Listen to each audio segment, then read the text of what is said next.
Saat Risma berulah lagi, pasti ada yang tersindir. Ditulis oleh Dahono Prasetyo di sihword.com.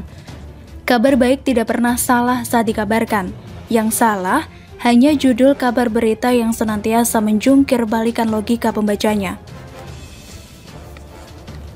Fenomena gaya Menteri Sosial baru Tri Risma hari ini selalu berada di ruang kontroversi bahasan narasi.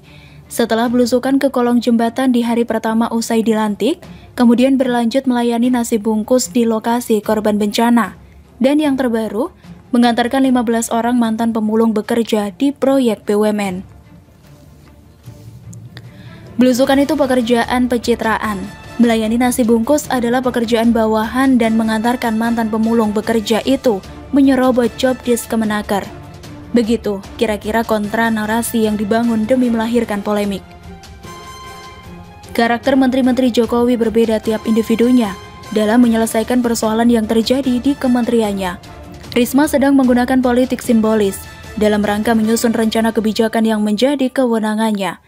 Persoalan sosial yang kompleks di setiap lini membutuhkan kerja detail untuk mengurai benang kusut yang terjadi sekian lama. Risma yang selama ini dikenal sebagai media darling paham akan statusnya. Menjadi buruan berita dari apapun yang dilakukan butuh tepat bidikan persoalan yang akan diungkap. Risma tidak sekedar berbahasa simbolis seremonial saat berada di luar meja kerjanya. Dia sedang membuat notifikasi, menandai titik-titik permasalahan dan mempersilahkan publik menilai apa yang sebenarnya terjadi dan luput dari perhatian.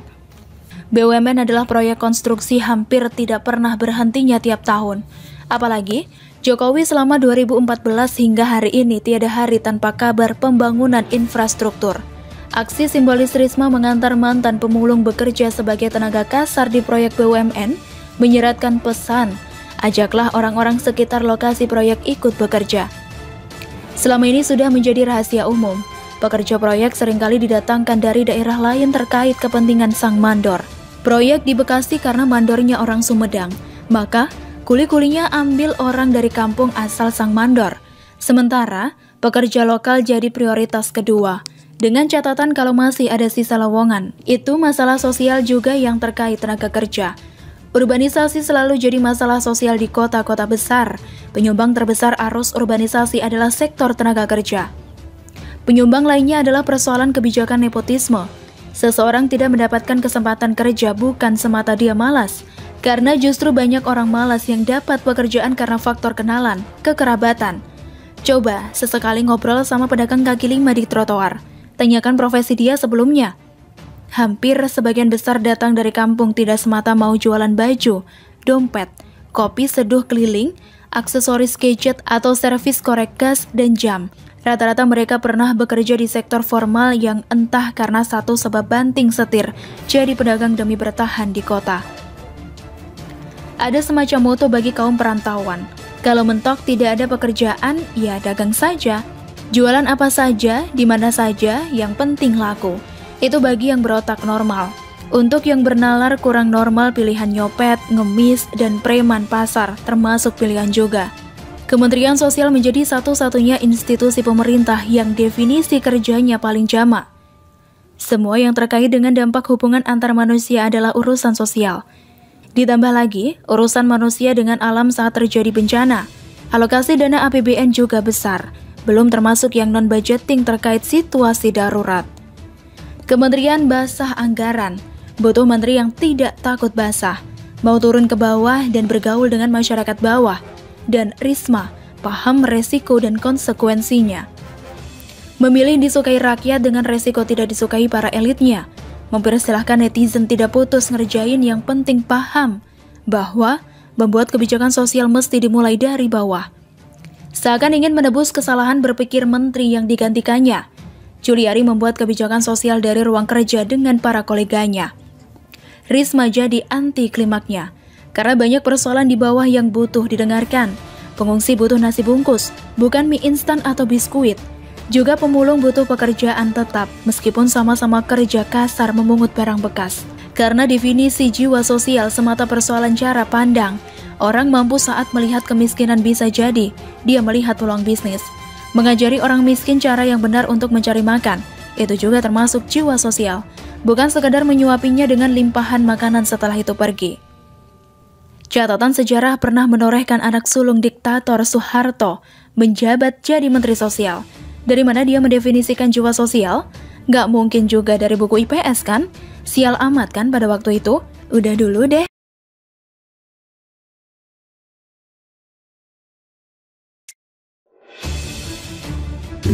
Dr. Tirta ngamuk, Anies mundur, ditulis oleh Nina Nur di seaworld.com. Selama ini kita tahu bahwa Anies berusaha tampil beda dalam penanganan pandemi COVID, beda dari pemerintah pusat, dan itu dia lakukan sejak awal mulainya pandemi, dari frekuensi konferensi pers yang melebihi jubir COVID pemerintah pusat, hingga membawa narasi ke media asing seakan Anies frustasi melihat kinerja pemerintah pusat atau Kementerian Kesehatan. Jadi, dibuat seakan-akan Anies lebih pintar dari Kemenkes, lalu merasa frustasi karena kinerja Kemenkes. Hasilnya, ya tetap saja angka COVID DKI Jakarta melangit. Anies pun dipuji-puji pendukungnya karena kerap tampil di depan media pas konferensi pers, menutup kenyataan bahwa di antara para kepala daerah, Anies ini yang tidak berani belusukan di awal-awal masa pandemi COVID. Kerjanya cuma konfes di balai kota. Sesekali jalan keluar, dia ke Ragunan nengokin hewan dan ke rumahnya Fadlizon.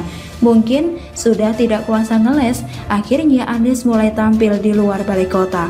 Bersepeda di bundaran HI dan sidak ke kafe-kafe, para pendukungnya pun bersorak lagi, seakan-akan hanya Anies yang begitu.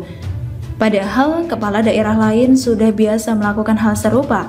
Ya, semuanya memang politis, dan ini adalah artikel tentang politik. Perkembangan politik pun jadi bagian dari kehidupan Gubernur Anies. Sementara warga dirazia di jalan-jalan karena tidak pakai masker atau berkerumun. Namun, ketika ada deklarasi kami sampai 2 kali, dibiarkan saja oleh Anies. Begitu pula demo-demo, apalagi ketika Rizik Syihab pulang dari Arab Saudi, malah diglorifikasi oleh Anies dengan sowan ke rumahnya.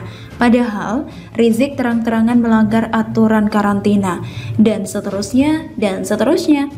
Selama ini, memang sudah banyak kritik diarahkan ke Anies, baik dari tokoh publik, para netizen, maupun anggota DPRD DKI Jakarta. Didengar oleh Anies? Enggak dong. Masa gubernur rasa presiden peduli dengan kritik itu? Misal pada September 2020 Ketua Komisi A DPRD DKI Jakarta Mujiono mempertanyakan mengapa Pemprov DKI tidak melibatkan Ormas untuk membantu penanganan COVID. Padahal kegiatan Ormas mendapat dukungan dari APBD DKI Jakarta. Mereka bukan tugas medis, tugas mereka jagain di luar. Ingetin pakai masker, tugas jaga supaya ingetin jaga jarak. Jelas Mujiono. Setiap kecamatan kan punya GOR, isolasi mandiri di GOR, kemudian bentuk relawan mandiri untuk menjaga mereka bisa libatin ormas tadi. Itu namanya lawan corona yang benar kayak gitu. Lanjutnya, usulan yang logis dan bagus kan? Anies lakukan? Tentu tidak dong. Malah Anies tidak membubarkan kerumunan FPI di Petamburan, hanya memberikan denda besoknya, sehingga dicurigai sekedar drama saja. Nah, suatu ketika muncullah Dr. Tirta. Sebelumnya dia memang pernah mengkritik PSBB di Jakarta, tapi tidak didengarkan oleh Anies waktu itu. Ada banyak video yang dibikin oleh Dr. Tirta di akun Instagramnya, namun yang terekspos ke Twitter lah yang akhirnya jadi viral. Padahal itu merupakan bagian dari video yang dibuat pada bulan September 2020. Sementara, potongan video yang beredar di Twitter diedarkan baru beberapa hari lalu. Video itu aslinya sepanjang 1 jaman, sedang yang viral hanya sekitar 2 menitan. Tepat di bagian Dr. Tirta mempertanyakan anggaran penanganan COVID DKI Jakarta. Potongan video ini diedarkan di Twitter, lokasi pertarungan politik terheboh di tanah air, sehingga sangat berpengaruh dan jadi berita di media. Dr. Tirta mempertanyakan penggunaan dana COVID di DKI Jakarta yang mencapai 10 triliun lebih. Ini datanya sesuai dengan catatan Badan Urusan Rumah Tangga atau BURT DPR RI, bahwa anggaran COVID di Jakarta adalah 10,64 triliun rupiah, terbesar se-Indonesia. Oh my god, 10 triliun rupiah kabeh bro, swab gratis dong Pak Anies, wes tak bongkar, semoga besok saya masih hidup. 10 triliun rupiah anggaran untuk DKI, itu buat apa aja? Jawab, 10 triliun itu buat apa? Mau nangis saya lihat ini bro, ini duit rakyat, saya mau nangis bro kalau baca ini, ujar Dr. Tirta. Bahkan dia membandingkan dengan apa yang sudah dilakukan Surabaya di bawah Wali Kota Risma. 10 triliun anggaran untuk DKI itu buat apa aja? Sementara Bu Risma 800 miliar ada di Google. Anggaran penanganan COVID-19 Kota Surabaya 819 miliar itu untuk swab gratis. Bisa bos, bisa, kata Dr. Tirta. Klip video lengkapnya saya taruh di akhir tulisan ini ya. Twitter memang ajang pertarungan politik, seakan dunia politik Indonesia itu tumplek-plek di sana. Oleh sebab itu, Fadlizon selalu mencuitkan pernyataannya di Twitter dan jadi tempat bagi para buzzer dan juga pendukung Anies untuk eksis dan memperlihatkan power mereka. Media pun biasanya mencari berita di Twitter. Video Dr. Tirta secara politis jadi makin berarti di sana. Saya berasumsi bahwa Dr. Tirta tidak punya niatan politik ketika membuat video itu. Namun, efek yang ditimbulkan oleh video itu jadi sangat politis bagi Anies. Soal manajemen anggaran memang kelemahan seorang Anies. Kalau Anies hebat di anggaran, saya yakin APBD DKI tidak akan defisit, tidak akan besar pasak daripada tiang, karena dihamburkan ke proyek ambisius Anies seperti Formula E. Tapi akhirnya tekor dan harus ngutang ke pemerintah pusat ketika pandemi merajalela. Mau ngeles gimana pun, ini kenyataannya. Video Dr. Tirta seakan memblow up ketidakmampuan Anies mengatur anggaran. Di tempat paling strategis, di waktu yang juga strategis, Anies tidak bisa berkelit. Akhirnya apa? Kita pun menyaksikan bagaimana Anies akhirnya mundur. Dia menyerahkan soal koordinasi penanganan COVID di Jabodetabek pada pemerintah pusat. Dia juga mengikuti keputusan pemerintah pusat soal pemberlakuan pembatasan kegiatan masyarakat atau PPKM. Padahal beberapa bulan lalu, Anies dengan sok menarik rem darurat, diikuti dengan berkoordinasi dengan para kepala daerah se-Jabodetabek. Waktu itu jadi panggung, tapi sekarang Anies mundur dari panggung. Anies tak sanggup melawan tuntutan Dr. Tirta secara frontal. Anies juga tidak mau video Dr. Tirta itu jadi bom yang makin besar jangkauannya. Mending mundur, diam, dan ikuti pemerintah pusat, dan isu pun diharapkan akan reda sendiri. Sekali lagi, ini analisa politik, selalu